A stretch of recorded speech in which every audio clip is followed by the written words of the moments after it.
Okay guys, so I'm making a few videos to teach my really good friend a few things about fishing to impress her boyfriend and so she can get ahead of the game a little bit. I'm from Tennessee. I fish a lot of ponds primarily. I do some river fishing. Don't do a lot of lake fishing because I don't have a whole lot of success there. But this one's going to be showing a few of my favorite baits that I've used that I've caught some good sized fish on. I'll start off with my river fishing since I go fishing a lot on the river with my brother in kayaks and stuff. This right here, I'm not sure what it's called. You have to order this specific color through Bass Pro. But this craw is amazing for freshwater.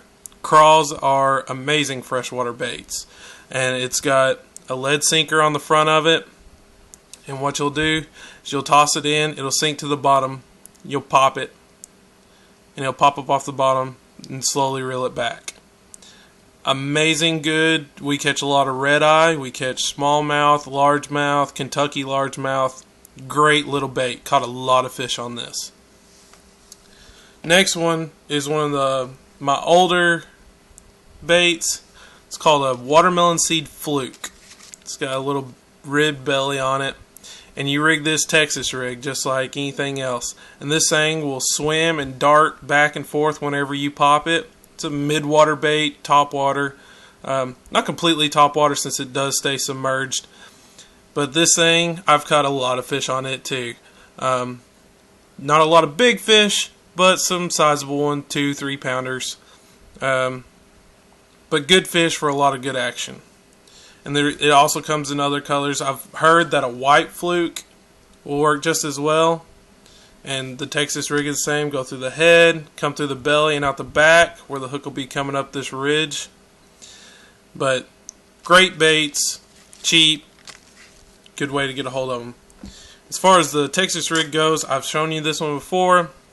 This is the baby brush hog. This one's in pumpkin seed. Great little bait. I've literally thrown this in on the first cast and got it back about 6 inches and got hit by a 4-pounder. This is absolutely one of my favorite baits. Universally works everywhere I've tried it. I would definitely suggest investing in some of these and giving them a try.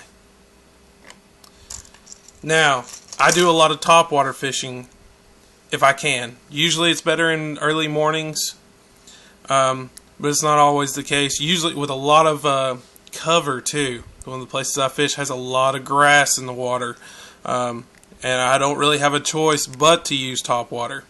This little buddy right here is the best frog I've ever come across. I've got a couple. I invested in one of these with a nice little skirt and all that, but this one still doesn't do as good as this one little frog. As realistic as possible as you can is the way to go with topwater frogs, in my opinion. There's probably somebody that's going to say otherwise, but in my personal experience, this guy is the way to go. Now I'll toss him out there, pop him a couple times, let him sit for a minute, and some people even suggest sitting for a full minute before you even reel him back to get those really picky bass. Great experience. If you ever fish topwater, it's one of the best kind of fishing you can do. There's just something about seeing that bass come up and nail your bait and throw water and jump out and everything else to get after this thing. Another little trick I found out about frogs. Whenever you use a frog, a bass won't always, when you first see it hit, don't yank it back. Because a lot of times a bass will come up and they'll try to stun the frog. They'll just smack it with their tail or ram it with their head. They won't bite it. They'll try to stun it and then they'll come back for the kill. So remember that when you're fishing topwater frogs, give some patience. Have some patience with it. The first hit may not be the one that they take it with. They may just smack it and then come back. Now, one of my favorite things to do is topwater night fishing. Night fishing is a great way to get those bigger bass that are not largemouth bass, the older ones. Typically, from what I've read, hunt at night. If you're going to go night fishing, I have 2 baits that are absolutely great.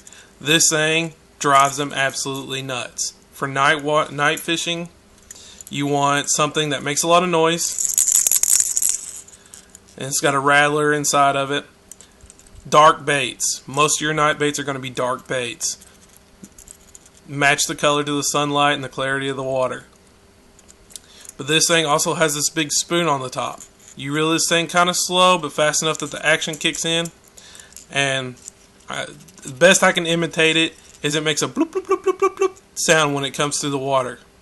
And man, they will just, small fish, big fish, they will tag the crap out of this. And this thing's called a jitterbug. And this is a baby jitterbug. This isn't the big one. The big one's like this long. And I don't get a lot of places where there's a lot of big fish, so I catch whatever I can, and this thing works better for me. My absolute favorite nighttime topwater bait or midwater bait is this right here. This is called a chatterbait, and it's worn. One of the tails has come off from using it. It's got this big blade at the front, and this thing is noisy. Man, is it loud. It will shake your rod when you're pulling it through the water, and that is a great, great thing. I hate that it's not weedless, but if you got a place where you don't have to worry about weeds so much, great, great nighttime fishing bait. I've got several others. These have been my favorite baits that I've used thus far and had the most success with. Nighttime, daytime, they'll hit. Just got to have patience and throw the right thing at them. Most of it is just trial and error. Try some new baits. I've gone through probably 100 different types of bait, and these have just been a few that I know have caught me a lot of fish. But yeah, if you have any other suggestions, guys, just let me know.